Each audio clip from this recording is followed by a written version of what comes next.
नगर निगम में आज महापौर जगत बहादुर सिंह अन्नू ने वर्ष 2024-25 का बजट पेश कर दिया।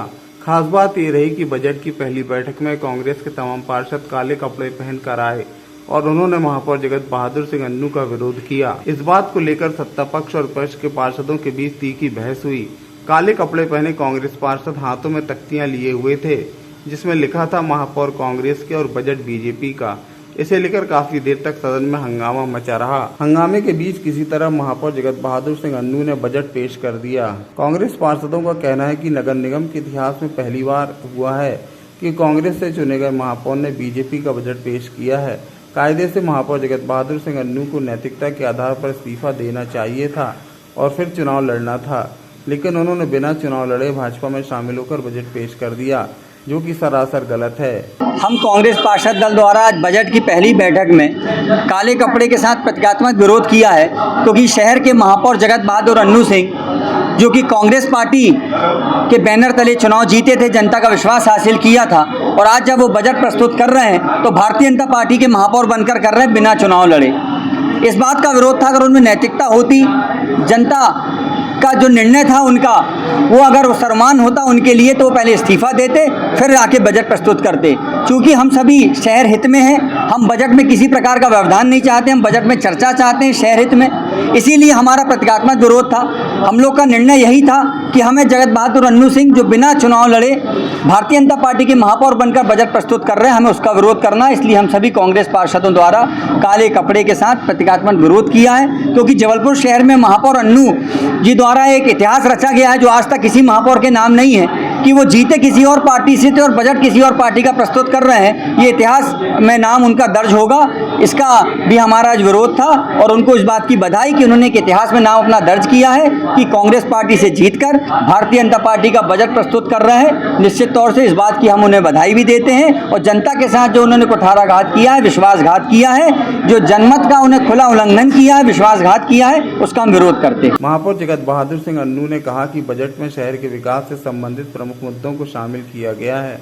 तकनीकी सहायता के लिए जहां पर आयुक्तों की सरकार से नियुक्ति करने की मांग की गई है, वहीं जल प्लावन से निपटने के लिए 100 करोड़ रुपए की राशि राज्य सरकार से मांगी गई है। इसके साथ साथ कई अन्य प्रावधान भी बजट में किए गए हैं।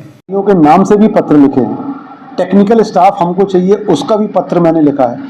व्यक्तिगत तौर पर जाकर मैं उनको हाथ में चिट्ठी देके आया हूँ कि हमको तकनीकी लोगों की बहुत आवश्यकता है, और कुछ अगर हमारे पास अपर आयुक्त और आते हैं तो हम विभागों को बांटकर उनको कामों को अच्छे से मैंने लिखित में दिया है और नामों से भी दिया है कि जो अधिकारी जबलपुर शहर में रह चुके उनको यहाँ नगर निगम में भेज दीजिए आप।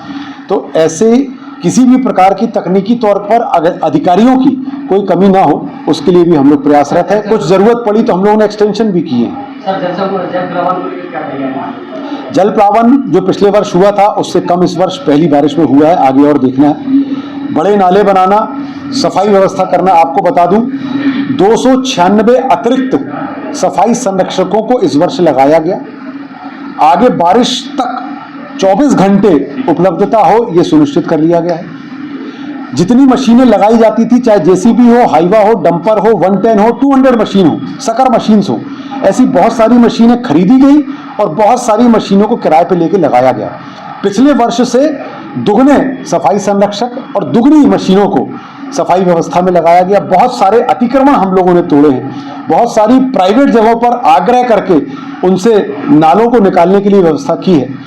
इस वर्ष हम लोगों ने प्रावधान रखा है प्रदेश सरकार से भी, हम लोग बड़े नालों के निर्माण के लिए, मैंने माननीय मुख्यमंत्री जी को एक पत्र भी लिखा है जिसमें जल प्लावन के लिए 100 करोड़ रुपए की राशि की मांग की है और बजट में प्रावधान भी किया है। और हम लोग, राज्य सरकार हम लोगों को निरंतर सहयोग भी करती है, केंद्र सरकार से भी हम लोगों को पैसा मिलता है। और निश्चित तौर पर केंद्र सरकार और प्रदेश सरकार के सहयोग से हमारे यशस्वी प्रधानमंत्री और यशस्वी मुख्यमंत्री जी के मार्गदर्शन में, उनके सहयोग से जबलपुर शहर को हम लोग और बेहतर पहले से बनाएंगे। नगर निगम के अध्यक्ष रिंकू विज ने महापौर जगत बहादुर सिंह अन्नू के द्वारा पेश किए गए बजट को शहर के समग्र विकास का बजट बताया।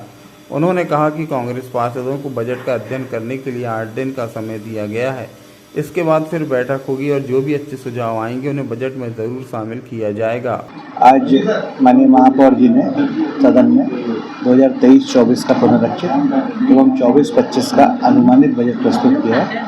जो 24-25 का माननीय महापौर जी ने अनुमानित बजट प्रस्तुत किया है उसमें नर्मदा जी के संरक्षण को लेके, प्रकृति के पर्यावरण के संरक्षण को लेके, जल के संवर्धन को लेके, खिलाड़ियों के लिए स्टेडियम से और महापौर कप और विभिन्न प्रकार के जबलपुर के समग्र विकास के लिए बजट प्रस्तुत किया है। बजट बहुत ही अच्छा है। जबलपुर विकास के हिसाब से विकासशील जबलपुर से विकसित जबलपुर बने, इसको दृष्टिगत रखते हुए उन्होंने बजट प्रस्तुत किया है। मैं माननीय महापौर जी को बहुत बहुत शुभकामनाएं देता हूँ। इस पे इम्प्लीमेंट्स अच्छे से हो जाए अधिकारियों के द्वारा, तो निश्चित हमारा जबलपुर महानगर बनेगा।